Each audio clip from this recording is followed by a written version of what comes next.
Welkom bij Kunstelie. I recently went through my old footage and I found a tutorial in it on painting fireworks that I just completely forgot about.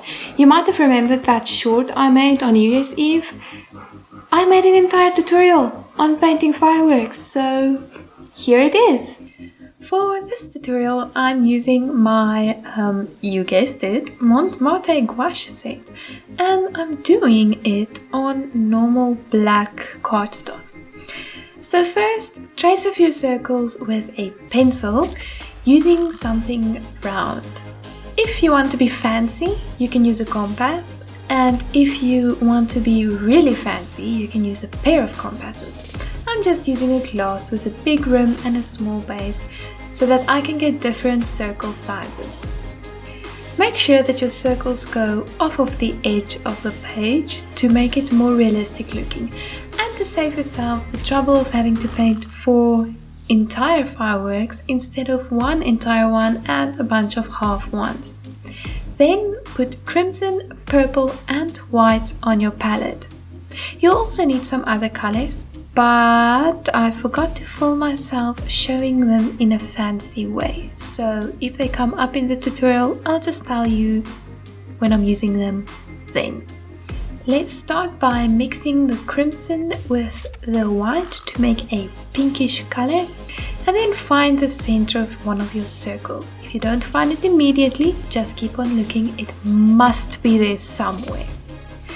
Then paint bow shapes out from the center of your circle to the edge of the circle.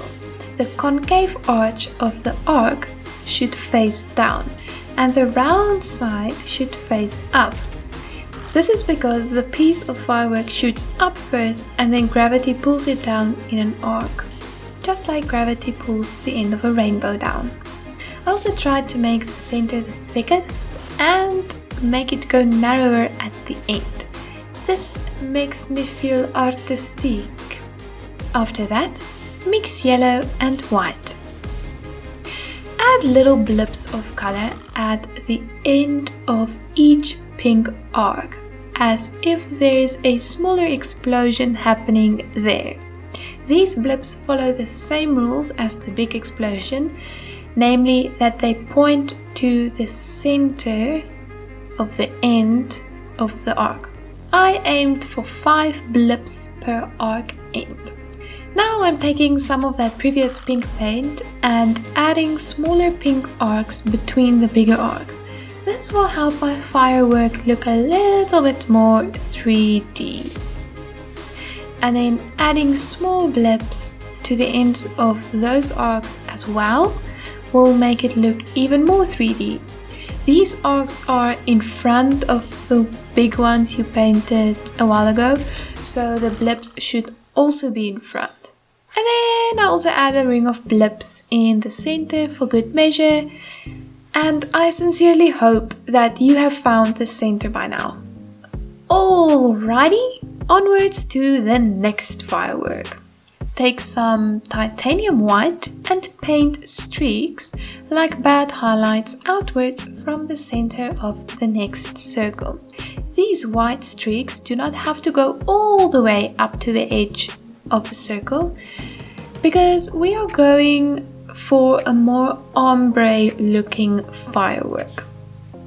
I'm using this white as a base color so that the colors that I paint on top of it will appear more saturated. Then I take some of that same yellow mixture that I've used earlier and I use it because I just be lazy like that. Add it over the white you have just painted, and if you're living in South Africa and it's summer, you can paint it immediately on top of the white. If, however, you live in a colder or more humid climate, you might need to wait a few minutes for the paint to dry a bit. Now we go along and mix a nice orange using vermilion, white and yellow. I can't remember if I said that you have to add vermilion to your palette, but here it is, and yellow as well, and white even, I can't remember. Use this color to extend each of the yellow strands you painted up to the edge of the circle you drew. And this is starting to look even more like a bad ombre hair dye. Now mix a light purple color using purple, white and a hint of vermilion. We are going to make the hair dye even worse. This purple goes to the most distal parts of the orange streaks. You can see that I decided to extend the circle a bit with the purple.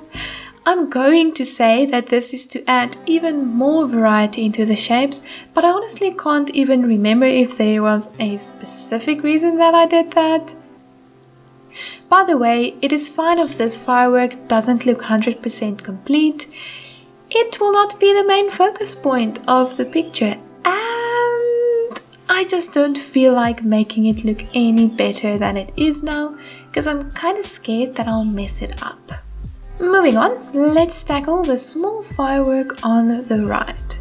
First, we take a light yellow to do that archy business again, not the Noah archy business, the business we've been doing in this whole video, the arcs we've painted earlier.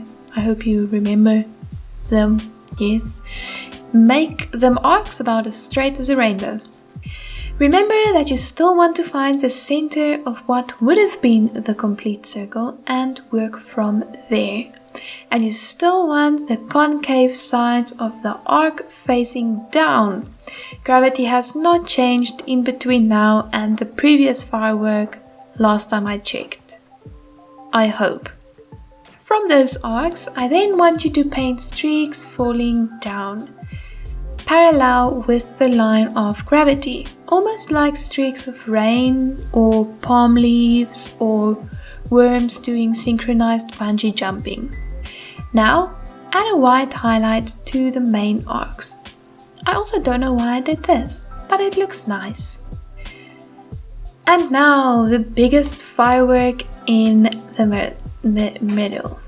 Paint titanium white dots around the rim of your big circle. Then take the orange you mixed previously and paint incomplete arcs going to the center of the circle. It's as if there is a complete arc going to the center, but you are only painting a third of it. Aren't we all just a third of a complete arc? After the first ring is complete, we follow exactly the same process, making a second smaller ring on top of the first ring.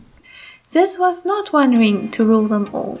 Continue painting the white dots and then filling in the arcs. You can vary the positions of these dots a bit. You don't necessarily want them to be in an exact circle shape, but they should follow the general shape of the circle you drew, and a way to help yourself to kind of vary them is to paint the dots in a zigzag around.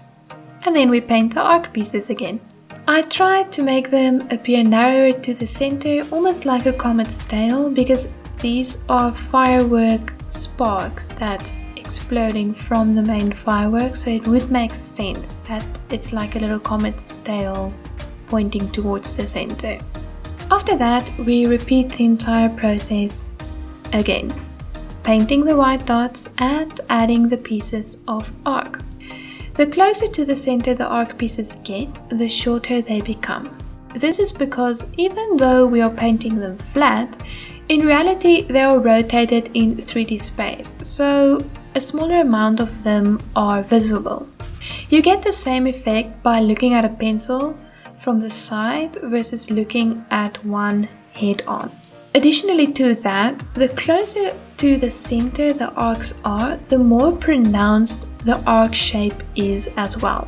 The whole length of the little arc is compressed into a smaller distance, almost like those images on some teachers' or lecturers' slides that are stretched or squished beyond recognition.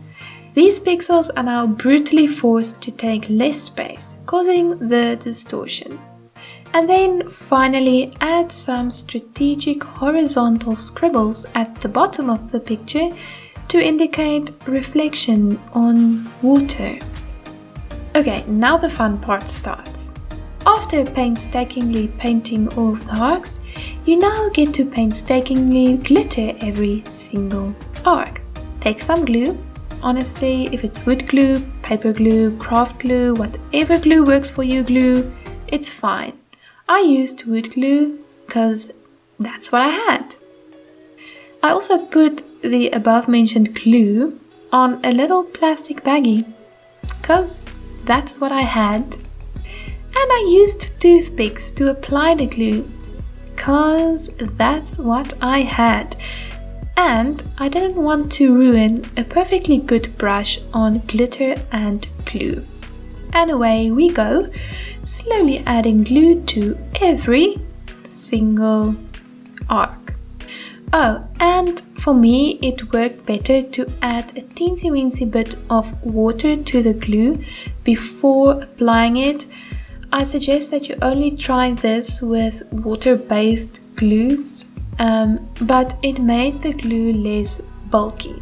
After gluing a section, I glittered a section, and this process went on for a fair amount of time. But don't worry, I won't bore you with every second of my agony because that will be considered too boring for YouTube.